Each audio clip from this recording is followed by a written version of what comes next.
کەمەنداوێک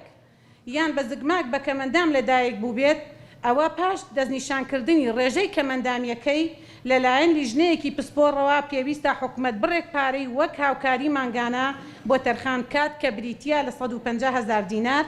کە کەمترین ڕێژەی کەم ئەندامی و بۆ ڕێژەی لە 100% کەم ئەندامی بگاتە 250,000 دینار بەڵام حکومەت لەم بوارەدا ئەم کەم تەرخەمی و یاساشکێنیانەی هەیە. یەکەم بەپی ڕێژەی کەمەندامی هاوکاریەکان دابەش ناکات و تا ئێستاش ئەو هاوڵاتیانەی لە 100% کەمەندامن هەر تەنها 150,000 دیناریان پێدەدات لە بڕی 250,000 دینار. بۆ نمونە ڕێژەی سەدی هەمانە نابینایە، هەمانە هەردوو دەستی نیە، هەمانە هەردوو قاچی نیە، هیچ توانایەکی کارکردنی نییە. ڕێژەی کەمەندامەکەی لە 100% بەڵام بەداخەوە هەر 150 پێ دەدرێت لە کاتێکدا کە بە یاسا بۆی ڕێکخراوە و تازەترین هەمواری یاسای مانگی پێشوو بوو کە هەموار کرایەوە کەمەندامان. خاڵی دووەم لە ساڵی 2012ەوە بەناڕەوە نایاسایی هیچ کەسێک تۆمار نەکراوە ژمارەی ئەوانەی تا ئێستا تۆمار نەکراون حکومەت پابەندی هاوکاریەکانیان نیە بریتیە لە 30,000 کەس واتە 30,000 کەس تا ئێستا ناوی تۆمار نەکراوە لە کەمەندامان. ئەو منداڵ و هاوڵاتیانەی تۆمار نەکراون تەنها مافە داراییەکانیان پێشێل نەکراوە بەڵکو لە مافەکانی تریش بێبەشن. چوار بەپێی هەمان یاسای ژمارە 22 ساڵی 2011 پێویستە حکومەت بڕێک پارە بدات بەو دایکانەی کە خۆیان تەرخان دەکەن بۆ بەخێوکردنی مناڵەکە مندامەکەیان کە کارمەندی حکومەت نین بەڵام لە دەرچوونی یاساکەوە تا ئێستا کە نزیکەی 10 ساڵە ئەو مافە بەو دایک و باوکانە ڕەوا نابیندرێت کە کارمەندی حکومەت نین و خۆیان تەرخان کردووە بۆ بەخێوکردنی منداڵە کە مندامەکەیان کە بریتیە تەنها لە 150,000 دیناری مانگانە. ئێمە وەک لیژنا چەند جار داوامان بەرز کردوتەوە داوای ئەوەمان کردووە ئەو دایکانەی کە تەنانەت موچەخۆر و فەرمانبەری حکومەتن مەفروزە مۆڵەتیان پێ بدرێ و خۆیان تەرخان بکەن بۆ بەخێوکردنی مناڵەکە مندامەکانیان. بۆ هەموو ئەم کێشە و گرفتانە ئێمە بەردەوامی لە بەدواداچوون پێمان وایە ئەرکی یەکەمی حکومەت ئەوەیە مافی ئەو کەسانە بدات کە لە دۆخێکدا خۆیان ناتوانن مافەکانی خۆیان بپارێزن یان بەهۆی ڕێگری جەستەیی و عەقلیەوە ناتوانن بژێوی ژیانیان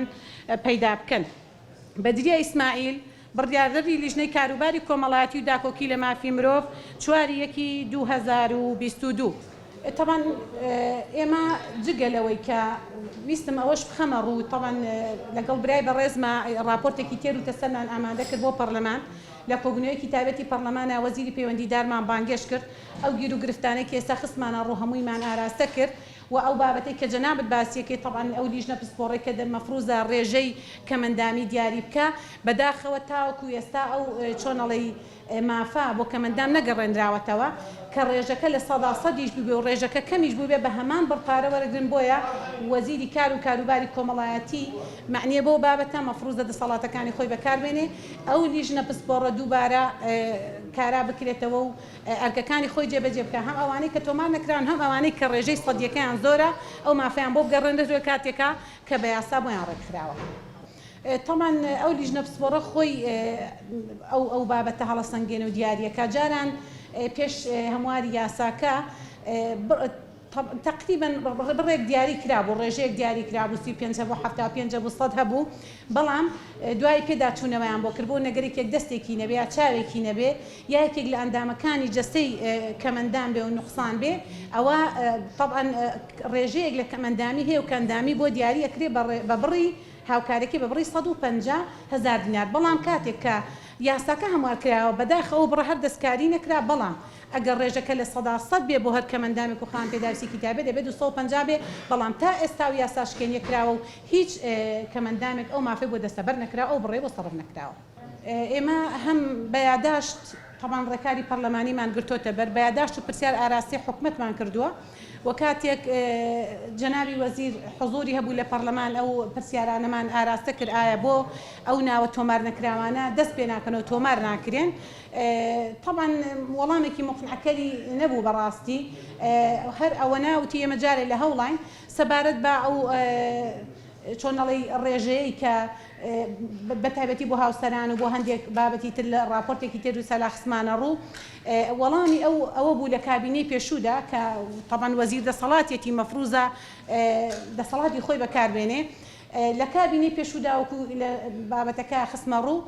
بە بڕیارێکی ئەنجومەنی وەزیران بابەتەکە بۆ پاکسازی بوو بڕوا بۆ نمونە ئەو ڕێژە زۆرە هەندێک کەسێ مستحق نییە سوودی لە وارە وەرگرتووە بڕۆن پاکسازی بۆ بکەن لە ئەنجامی پاکسازیەکەیە لە 8,000ەکە بوو بە 6,000 بەڵام بەداخەوە لەبری ئەوەی پاکسازی بکەن ڕێگاتن بە گشتی هەر هەموو ئەو بابەتیان کۆتایی پێهێنا و ئەو هاوکاریە چۆنەڵی بڕەکەمەی کە بۆ چاودێری کۆمەڵاتی بە تایبەتی بۆ هاوسەران کۆتایی پیا سەبارەت بە پرسیارەکەی جەنابیشت طبعا ئێمە بەیاداشت ئاراستەمان کردو بەڵام تا ئێستا وەڵامێکی مقنعکەرمان وەرنەگرتەوە وەزیریش وەڵامێکی وای نەدانێ و کەمای دڵخۆشی بێ بۆ خەڵکی هەرێمی کوردستان وێ دەکەین لەمە دووە بۆ ساڵی 2022 ئێمە ئینشاڵڵا جەخ دەکەینەوە لە مافی هەژاران و کەمەندامان و خان پێداویستی تایبەتی و بێ هاوسەران و هەموو چاودێری ئینشاڵڵا کۆمەڵایەتی و ئومێد دەکەین وەزیریش لە ساڵی 2022 دا پلانی تازەی هەبێ ئینشاڵڵا بۆ ئەو چینە هەژارە